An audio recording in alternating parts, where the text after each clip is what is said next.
We open with a glimpse into the life of 29-year-old Satoru Fujinuma. He's a part-time pizza delivery guy living in Chiba, quietly frustrated with where life has taken him. He's also an aspiring manga artist, though his editor isn't too kind about his lack of emotional depth in storytelling. But Satoru has a secret, a rare, mysterious ability he calls revival. It triggers when something bad is about to happen, usually an accident or disaster, and it sends his consciousness back a few minutes in time, giving him a chance to prevent the tragedy. While making a delivery one day, revival strikes. A blue butterfly appears, the visual cue of this strange phenomenon. He spots a truck driver slumped over the wheel, unconscious. Realizing what's about to happen, Satoru takes control of the truck just in time, steering it away from a group of children crossing the street. The day is saved, but he ends up injured in the process. Cut to the hospital. Enter Airi, a coworker from the pizza place and possibly the only person who doesn't treat Satoru like a cautionary tale. She's cheerful,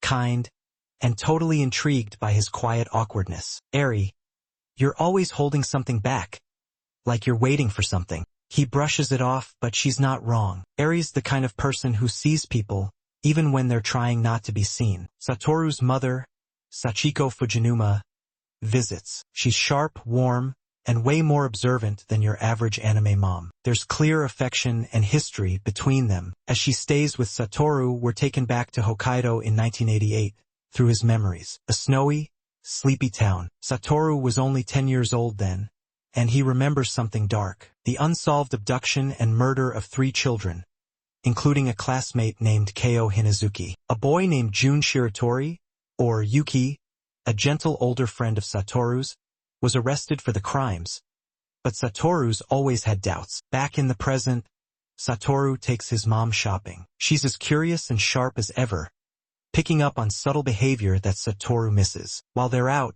she notices something. A suspicious man leading a child away, eerily similar to the incidents from decades ago. Later that night, Sachiko pieces things together. Her instincts tell her that the case from the past may not have ended, and someone is still out there. But before she can act, she's murdered. Satoru returns home to a horrifying sight.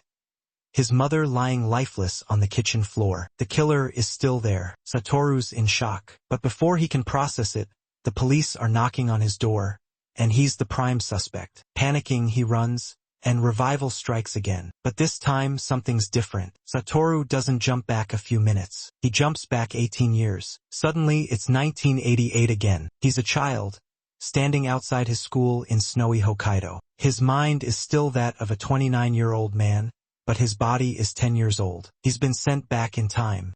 Satoru opens his eyes and realizes he's back in his 10-year-old body, standing in front of his elementary school. It's 1988. The pants are baggier, the hairstyles are questionable, and Satoru is confused as hell. But this isn't just any throwback. This is the week before his classmate, Keo Hinazuki, goes missing. Determined to change the future, Satoru decides to pay attention this time around. Because in the OG timeline, Keo's disappearance started a chain of tragic child kidnappings and murders that haunted Satoru into adulthood. So yeah, no pressure or anything. Time to meet the gang.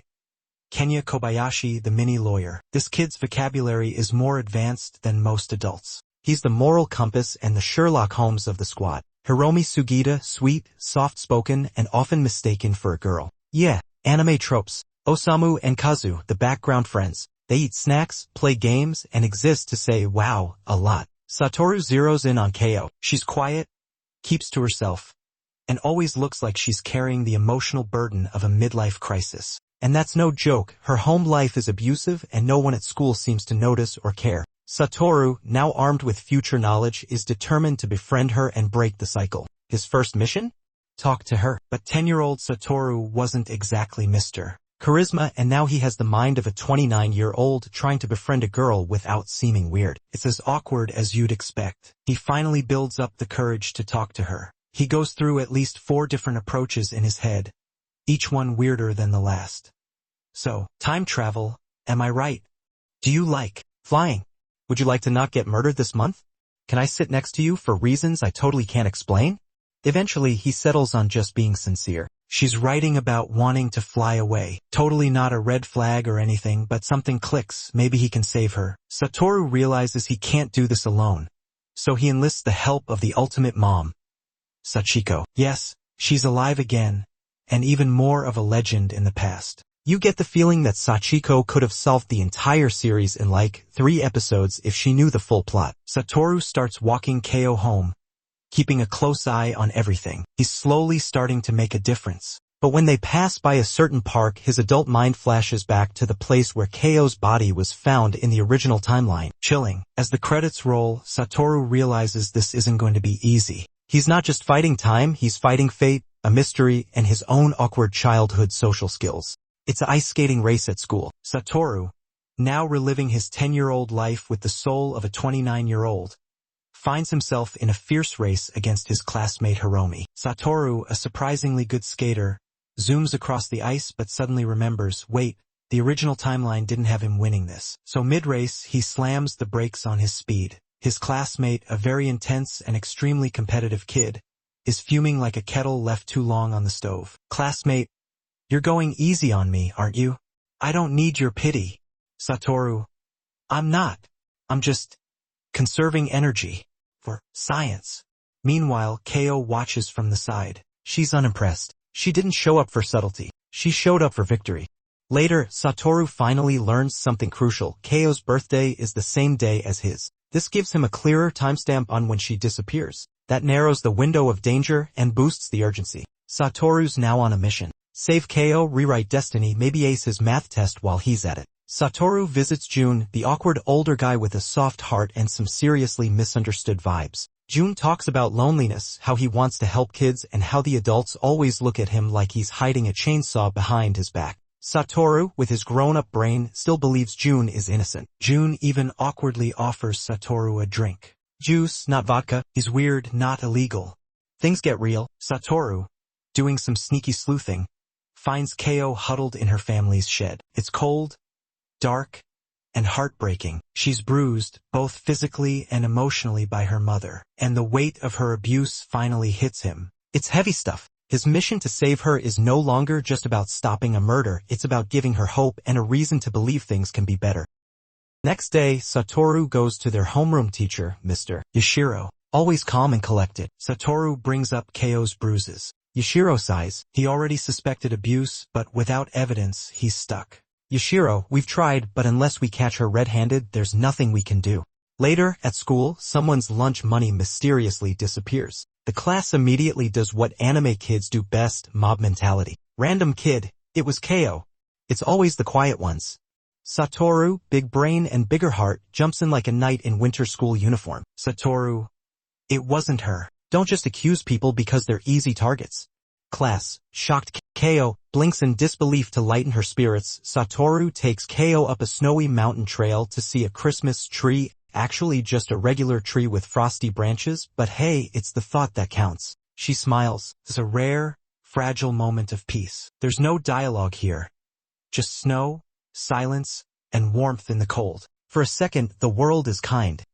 Satoru, maybe, just maybe, this time I can save her. Satoru asking his mother, Sachiko, if it's okay for him to go to the science center on Saturday. With her permission, he plans a group outing and begins inviting classmates, including Keo. On the way, he has a brief encounter with Misato, who expresses bitterness toward their teacher, Yashiro, mentioning that the other girls flirt with him, but she no longer can because he suspects her of stealing. Her jealousy and defensiveness hint at underlying insecurities or tensions in her relationship with Yashiro, subtly drawing attention to the teacher's close dynamic with the students. And then came the hard part, inviting Keo. Hinazuki opens the door, her eyes cautiously hopeful. Before she can say anything, her mother appears. Akemi, Keo's mom, steps into the doorway like a storm cloud, calm, dark, and full of unpredictable danger. She questions Satoru's intentions, her voice flat,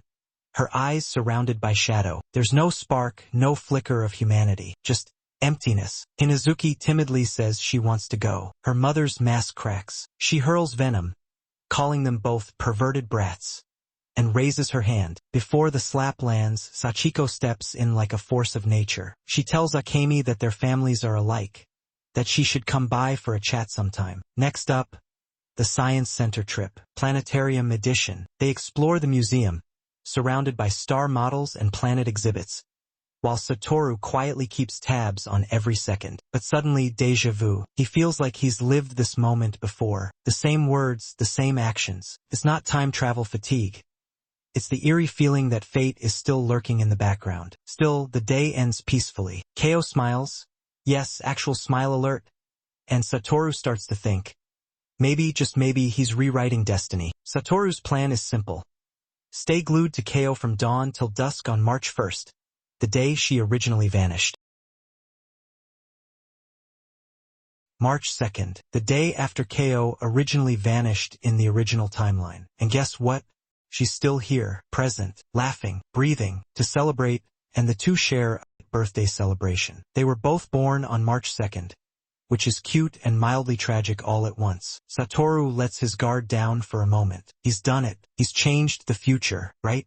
Next morning, classroom vibes are good, until the teacher starts roll call. No Keo. 1 second becomes 10. The silence grows. Satoru's smile fades. Subscribe and like for part 2.